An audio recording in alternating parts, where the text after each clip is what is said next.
Anime! Oh, hey, you must be AJ. And you must be my sister's wannabe boyfriend. Well, actually, I'm already am.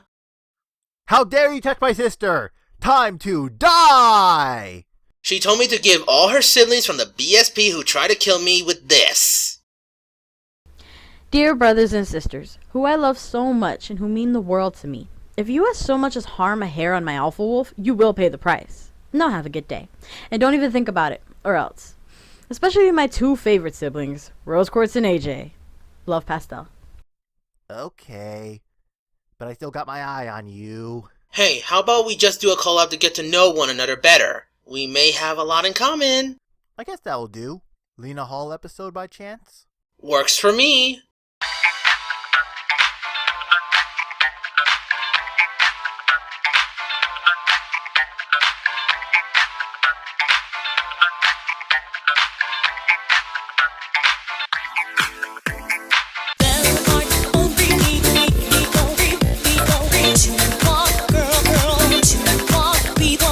Well, here's my first review of Season 5. Wow, has it been a while since I've done this, especially after releasing my anime review a while back. Oh? What episode are you doing? The main attraction, which is honestly the best episode Amy Keaton has ever written. Oh yeah! It was the last episode she written before heading to Disney. I hope she works on Gravity Falls. Well, I really liked it myself. Well, let's not waste any time. Let's see how this episode works. Applejack, has the episode been able to present the moral? Now, the moral is definitely something that shines within this episode. Oh, I can agree there. The moral from what this episode is telling us is to never forget about being yourself, despite the fame you have gotten. Now, I know that this does sound cheesy, but the episode manages to present this really well. One thing that stands out about it is with how the conflict is set up to teach the moral as well as the music. The ending song is where it hits home because it tells us everything that Countess has dealt with. Even when she is first introduced in the episode, she still is her usual self, only that it was bogged down by Mr. Ass. Yeah, this guy's not going to be on any of my favorite lists, but he does have a certain purpose when it comes to the story, and he pretty much nails that by being a character you just love to hate.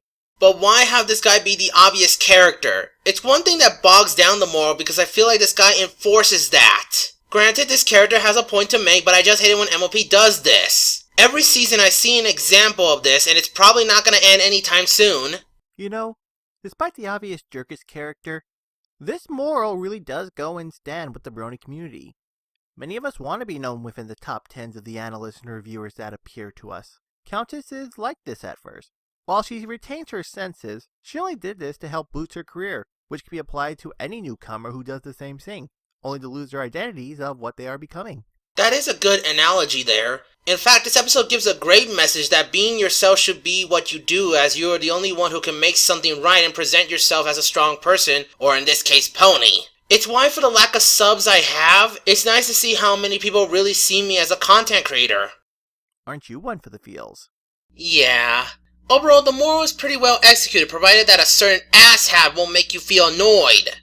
Same with me as well. Rarity, how pretty is the episode? Now, when it comes to the episode's animation, it can be a pretty sight to look at. Oh, I agree.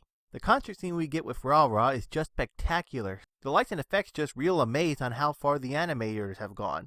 Plus, we got background dancers. They are really going all out with this Lady Gaga thing. Speaking of which, I love how they designed the new character. Her light colors really feel that natural. Also, we get to see Philly Applejack for the second time. Go! Way to kill half your audience there.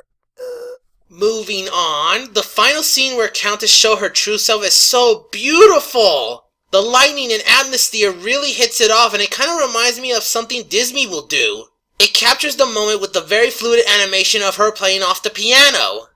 I can agree. Though, it really didn't stand out to me. I enjoyed the animation. And don't blame me when I have to listen to this song a lot before it came out. Overall, the animation is very spectacular, and it's the best that I've seen so far in this season. Pinkie Pie, how funny is the episode?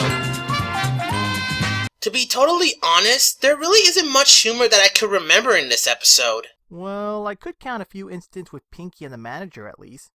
But other than that, it was very humorless. I think that is a given due to the main focus of the episode. Well, judging by the small humor alone, I say it did give me a few chuckles at least, but you know what they miss out on doing? What would that be? Have the manager get the most brutal slapstick joke out of this? Would have been nice to see that asshole just get his just desserts. Would you like me to use a chainsaw on him? Later, but let's just agree that the humor is lacking here despite the good stuff that we got. Agreed. Rainbow Dash, how cool, action-packed, and how the visual gags play in the episode. The visual gags I can't really say about since there's not much to go on. The action, however, I do have some comments on it. Now, I love how they show the relationship between Applejack and Countess. I feel this pinpoints on the distant relationships that the two have. Having a friendship before all this really shows that the two have went to completely different directions. And this has happened many a times in real life. You have a friend who left for a long time, and when you see that person again, you'll probably not see the friend you made before. Well, in this episode, she is still the same pony that Applejack knew from before, and honestly, I'm glad they made her this way. You see, I was worried that the writers will just make her an asshole because of fame and then she'll learn a lesson of not being an asshole, but I'm surprised that she still has her senses, which makes Applejack's conflicts even more interesting from here, for the most part. You are talking about the manager guy again, huh? Yep. Well, if I have to say anything, he does have a major purpose in the story. He pretty much runs the whole thing, and without him, he wouldn't have had Countess where she's at. But she can't be this oblivious. Plus, this would have been better if the manager's a sympathetic. I mean, he could have shown the hard choices, but still care for her. I feel that the writer only did this just to point out the obvious actions of the character, and that really hurts the episode just a bit. But you gotta admit that it doesn't ruin any other elements of the character's action. How they resolve it at the end could be one of the most satisfying ways to stick it to him. Well, you do got a point there. I'm at least glad he got his ass exposed, and not in a literal sense. The chainsaw is ready to be used if you want. Wait for it. Fluttershy, how the emotions play in the episode. This episode is really heavy on the feels. When we are first introduced to Applejack's friend, I already know where the episode is gonna lead. This has made me feel happy and sad because this is what many of us has felt in some point of our lives. While I haven't felt any of the fame or being jealous of the fame someone gets for a while, I have experienced this once when I first got into YouTube a year back. As the last closing song hits, I actually feel the hope that no matter what, being yourself is something that you could be proud of. You know, to go on to that popularity subject you mentioned, this has been an experience with me throughout my time being in this community. I'm not one to say all of them are like that, but some of them have changed up the style of their videos in order to get recognized. Sure, this helps to improve a lot while still keeping in check, and I'll give it that. But sometimes people would get lost and wonder if what they're doing is good for them, or if they're just doing it for the fans.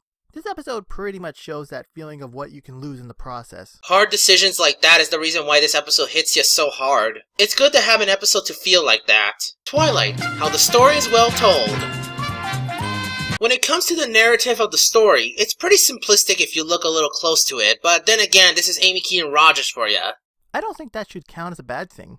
Due to the simplicity, it managed to tell a story about friends rekindling their friendship, despite the directions their lives may have took. You sure do got a point. I'm just glad they didn't make the new character an ass just because she is famous. Speaking of which, I like how this episode handled Applejack. The writer knew very well that she is the best when it comes to the voice of reason. This gives the dynamic between her and Countess all the more meaningful. You can really feel the friendship these ponies have. It makes it all the more encouraging as the episode goes. Seeing Applejack having a fight with her best friend just hits you right in the spot. You can see how Countess cares for her career. You see how she was so happy to let Applejack know where she is. It makes it all the more sad when these two fight like this. It only makes it work well due to the centric focus on celebrities. This is probably a metaphor on how friends can drift apart due to different life goals. This could cause a lot of drama between the two, and even when you're still friends despite this, it doesn't let the success completely consume you. The changes that the two could go through is not an easy task because one may feel under superior to the other because of how much attention one gets. Amy Keaton managed to compose a story about friends who needed to see a clear picture of what is being shown. However, the asshole manager is kind of an issue to the story here. That and Countess is very oblivious to what is going on. One of the major parts of the story is how Countess never sees what the manager has been doing. It's kind of a problem when she states that he helps her in her career to the point that it's implied that they are friends, but you know where it's gonna go and it just makes you cringe on how they enforce this. I won't lie, that these two factors do hinder the story a bit, but it wasn't enough to ruin the episode by any means. I feel that Countess had a reason since she thought the fame was earned because of that guy's help. Not to mention that she does have the moral standard. Well, I can buy the obliviousness to a T, I guess. I just wish the manager wasn't so obvious in his morals. But even after all that, I enjoy the story that the episode has given me. Wouldn't you agree, AJ? Oh, certainly.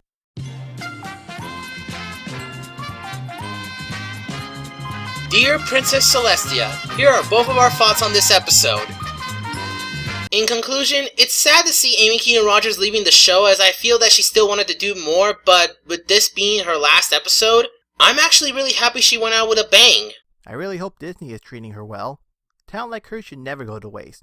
Or at the very least, I hope they assign her to Gravity Falls. Still, I humbly thank you for giving us this amazing episode, Amy. It's very nice that we got an Applejack episode that really does well with her character, and it doesn't go very complicated. And while this does have some complexity that might have ruined her, I'm actually glad that they didn't fall for that. Since we are done, AJ, would you like to teach the manager guy a lesson? I'm already on it. I'm Mark, aka the Wolf Pony, and I hope the next day will be even better.